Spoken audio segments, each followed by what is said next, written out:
தீபம் விளக்கேற்றும் எண்ணெய் மற்றும் அகர்பத்திகள் ஒரு தெய்வீக அனுபவம். டிசம்பர் 1ஆம் தேதி டிட்வா புயல் காற்றழுத்த தாழ்வு மண்டலமாக வலுவிழக்கும் என்ற தகவல் வெளியாக இருக்கிறது. விவரங்களோடு செய்தியாளர் தாய்மானவன் இணைந்திருக்கிறார். தாய்மானவன் வணக்கம். தொடர்ந்து விவரங்களை பதிவு செய்யுங்க தாய்மானவன். தென்மேற்கு வங்கக்கடல் பகுதியில நிலவக்கூடிய டிட்வா புயலானது தொடர்ந்து இலங்கையின் கடலோர பகுதிகளிலும் அதனை ஒட்டிய தென்மேற்கு வங்கக்கடலிலும் வடமேற்கு திசையை நோக்கி நகர்ந்து வரக்கூடிய ஒரு சூழல்ல இலங்கையினுடைய பல்வேறு மாகாணங்கள்ல கடுமையான சேதங்களை ஏற்படுத்தி இருக்கிறது. வெள்ள அபாயத்தையும் ஏற்படுத்தி இருக்கிறது. இந்த ஒரு சூழல்ல தான் தொடர்ந்து அது தமிழக கடலோர பகுதியை நோக்கி மெல்ல மெல்ல நகர்ந்து வரக்கூடிய காட்சிகள் பார்க்க முடிகிறது.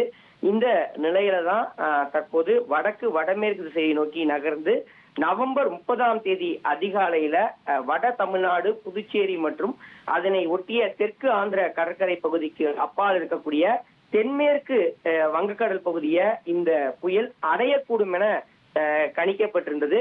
தொடர்ந்து இது எங்கே கரையை கடக்கும் என்பது தொடர்பான அறிவிப்புகள் இல்லாத ஒரு சூழல தற்போது டிட்வா புயலுடைய தீவிர தன்மையை 30ஆம் தேதி மாலை 5:30 மணி வரைக்கும் தக்க வைப்பதற்கு அதிக வாய்ப்பு இருப்பதாகவும் அதன் பிறகாக டிசம்பர் 1ஆம் தேதி வாக்குல படிப்படியாக ஆழ்ந்த காற்றழுத்த தாழ்வு மண்டலமாகவும் வலுவிழக்க வாய்ப்பிருப்பதா வானிலை ஆய்வு மையம் தகவலை வெளியிட்டுக்கிறாங்க. அதே சமயம் அடுத்த 24 மணி நேரத்துக்கு தமிழகத்துல பல்வேறு மாவட்டங்களுக்கு வெள்ள அபாய எச்சரிக்கை என்பது விடுக்கப்பட்டிருக்கிறது. தமிழகத்துல 17 மாவட்டங்களுக்கு மிதமான வெள்ள அபாய எச்சரிக்கையை இந்திய வானிலை ஆய்வு மையம் விடுத்திருக்கிறாங்க. காரணம் 17 மாவட்டங்கள்ல பரவலாக மழை என்பது பெய்து வரக்கூடிய சூழல்ல இத்தகைய எச்சரிக்கை விடுக்கப்பட்டிருக்கிறது.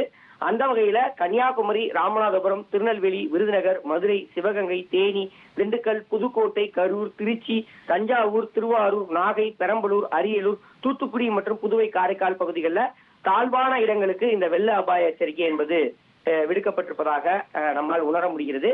அதே சமயம் மழை நிலவரத்தை பொறுத்த மட்டும் பார்த்தோம் என்றால் இன்றைய தினத்துல தமிழகத்துல பார்த்தோம் என்றால் பல்வேறு மாவட்டங்களுக்கு ரெட் அலர்ட் எச்சரிக்கை என்பது விடுக்கப்பட்டிருக்கிறது. காரைக்கால், நாகை, திருவாரூர், தஞ்சாவூர், புதுக்கோட்டை, ராமநாதபுரம் ஆகிய 6 மாவட்டங்கள்ல அதிகனமழை பெய்ய வாய்ப்பு இருப்பதால இந்த மாவட்டங்களுக்கு ரெட் அலர்ட் எச்சரிக்கை என்பது விடுக்கப்பட்டிருக்கிறது. அந்த வகையில் 6 மாவட்டங்களுக்கு ரெட் அலர்ட் எச்சரிக்கை விடுக்கப்பட்டிருக்கிறது. இவை தவிர மயிலாடுதுறை, அரியலூர், சிவகங்கை, தூத்துக்குடி ஆகிய 4 மாவட்டங்கள்ல மிக கனமழை பெய்ய வாய்ப்பு இருப்பதால ஆரஞ்சு நிற எச்சரிக்கை இன்றைய தினம் விடுக்கப்பட்டிருக்கிறது. கடலூர், பெரம்பலூர், திருச்சி, மதுரை, விருதுநகர், திருநெல்வேலி மற்றும் கன்னியாகுமரி ஆகிய மாவட்டங்களுக்கு இன்றைய தினம் கனமழை எச்சரிக்கை என்பது விடுக்கப்பட்டிருக்கிறது.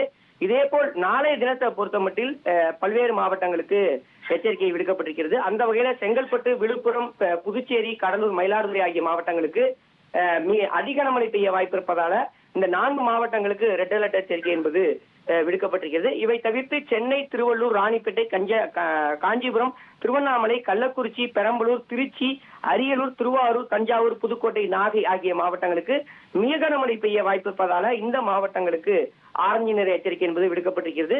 இவை தவிர்த்து பல்வேறு மாவட்டங்களுக்கும் மழைக்கான வாய்ப்பு நாளைய தினம் இருப்பதாக அறிவிப்பானது வெளியிடப்பட்டிருக்கிறது. இப்படியாக நாளை மற்றும் நாளை மறுதினம் வடகடலோர மாவட்டங்கள், சென்னை உட்பட பல்வேறு வடகடலோர மாவட்டங்கள் மற்றும் உள் மாவட்டங்கள்ல மழைக்கான வாய்ப்பு பெருமளவுல இருப்பதா வானிலை ஆய்வு மையம் சுட்டிக்காட்டியிருக்கிறாங்க.